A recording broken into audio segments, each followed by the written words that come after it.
El triunfo electoral de Vicente Fox Quesada, candidato del Partido Acción Nacional, PAN, en las elecciones a la presidencia de México, celebradas el 2 de julio del año 2000, fue producto de un proceso de transición a la democracia construido a lo largo de 20 años. Por primera vez, después de más de 70 años de gobernar el país, con un régimen autoritario, asumiría el poder político un partido distinto al Partido Revolucionario Institucional, PRI, es decir, el fenómeno de la alternancia y el pluralismo político se instauró en México. Pero, ¿cuáles fueron los principales factores que incidieron en el fenómeno de la alternancia en México? Si bien la Constitución Política de 1917 es producto de un ejercicio formalmente democrático que recoge las distintas expresiones de los diversos grupos sociales del país, convirtiéndolas en ley, la percepción ciudadana es que no se lleva a cabo en la realidad, al punto de considerarla letra muerta. Aunado a ello, los ciudadanos no creen ni sienten que son representados y que sus demandas cada vez tienen menos cabida en las instituciones públicas. Por lo que distintos grupos de la sociedad civil se organizan, crean movimientos o recurren a la clandestinidad de la guerrilla o a la insurgencia para reclamar sus derechos presionando al Estado. En este sentido, para dar un cauce institucional a las diversas expresiones y aliviar la presión, se promovieron reformas políticas electorales tendientes a constituir un sistema de partidos equilibrado y elecciones realmente competidas, de las cuales citaremos las tres más importantes. Si observamos el mundo de la representación política en la década de los 70 del siglo pasado, encontramos a un único partido con el dominio absoluto de los poderes legislativo y ejecutivo. En las elecciones a la presidencia de la República de 1976, en la boleta electoral solo aparece el nombre de un solo candidato, el de José López Portillo y Pacheco, el cual se jacta de poder ganar la elección con el solo voto de su madre. López Portillo fue elegido presidente por 17 millones de mexicanos que votaron por él. Sin embargo, el clima de crispación política y desestabilidad social eran latentes, como el descontento de diversos sectores sociales, como el estudiantil, los ferrocarrileros o los campesinos. Ante ello, por medio del secretario de Gobernación, Jesús Reyes Heroles, en 1977 promovió una reforma política electoral, llamada Ley de Organizaciones y Procedimientos Políticos Electorales, LOPE. La ley LOPE les abre las puertas a otros partidos políticos, mediante un registro condicionado de obtener más de 1.5% de votos en la elección para conservar su registro. Por otra parte, se modificó la fórmula de integración de la Cámara de Diputados, agregando a los diputados de representación proporcional los uninominales. A su vez, a los partidos políticos se les reconoce en un rango constitucional como entidades de interés público con prerrogativas y derechos. Sin embargo, a pesar de la incorporación de nuevos partidos políticos, las elecciones distan mucho de ser competidas hasta 1988.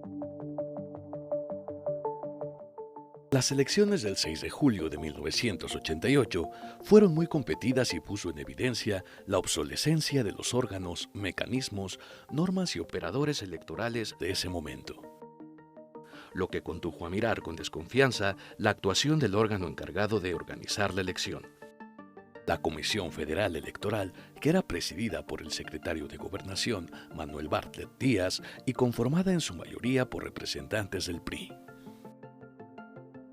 Un grupo de priistas, miembros de la corriente democrática, encabezados por Cuauhtémoc Cárdenas Solórzano, Porfirio Muñoz Ledo e Ifigenia Martínez, decidieron separarse de su partido para presentarse en la elección de 1988, conformando el Frente Democrático Nacional, FDN. Cuauhtémoc Cárdenas apoya su plataforma política para el lanzamiento de su candidatura presidencial en los partidos Auténtico de la Revolución Mexicana, PARM, Partido Popular Socialista, PPS, y el Partido del Frente Cardenista de Reconstrucción Nacional, PFC-RN, a los cuales se le sumó en el proceso electoral el veracruzano Heberto Castillo, postulado por el Partido Mexicano Socialista, PMS. La elección resultó muy reñida. El momento más agravante y crítico de la elección fue la caída del sistema de cómputo electoral, donde se suspendió la contabilización de los votos y dejó de fluir la información, lo que generó aún mayor desconfianza sobre el resultado de la elección, pues al momento de la suspensión la oposición iba ganando la elección, y al reanudarse el candidato oficial resultó ganador. En la madrugada del 7 de julio, el presidente del Comité Ejecutivo Nacional del PRI, Jorge de la Vega Domínguez, declaró ganador a su candidato Carlos Salinas de Gortari. Los resultados oficiales de la elección fueron dados a conocer por la Comisión Federal Electoral el 13 de julio, donde Carlos Salinas de Gortari obtuvo 50.36% de los votos, Cuauhtémoc Cárdenas Solórzano 31.12%, Manuel J. Cloutier 17.07%, Gumersindo Magaña Negrete 1.04% y Rosario Ibarra de Piedra 0.42%. La lentitud en presentar los resultados oficiales de la elección generó un sinfín de especulaciones, desconfianza y descontento entre los ciudadanos,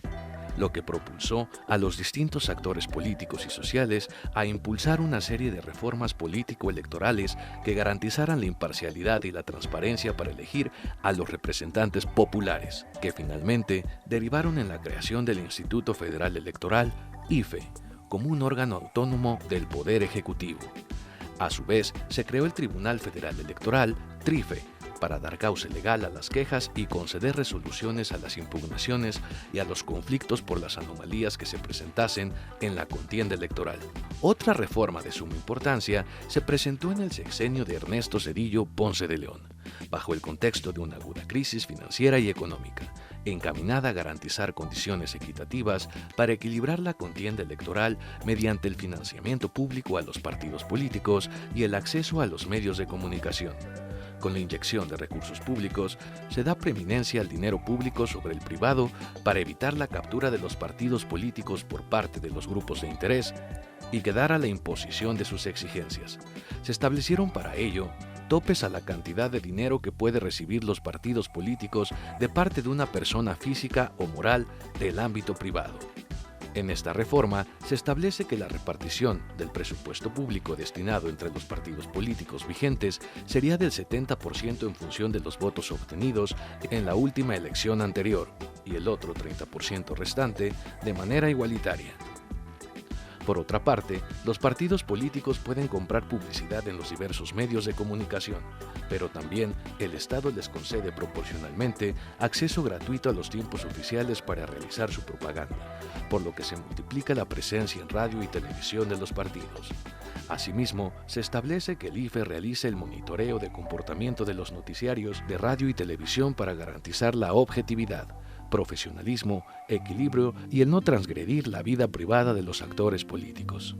Podemos concluir que, si bien históricamente se promovieron 6 reformas político-electorales, aquí abordamos las 3 más importantes y trascendentes que permitieron llegar a la alternancia política y la posibilidad de elegir entre las distintas propuestas sociales, económicas, culturales e institucionales que los diversos partidos políticos plantean al electorado, así como sancionar, mediante el voto de castigo, el mal proceder en el ejercicio del gobierno de determinados actores políticos.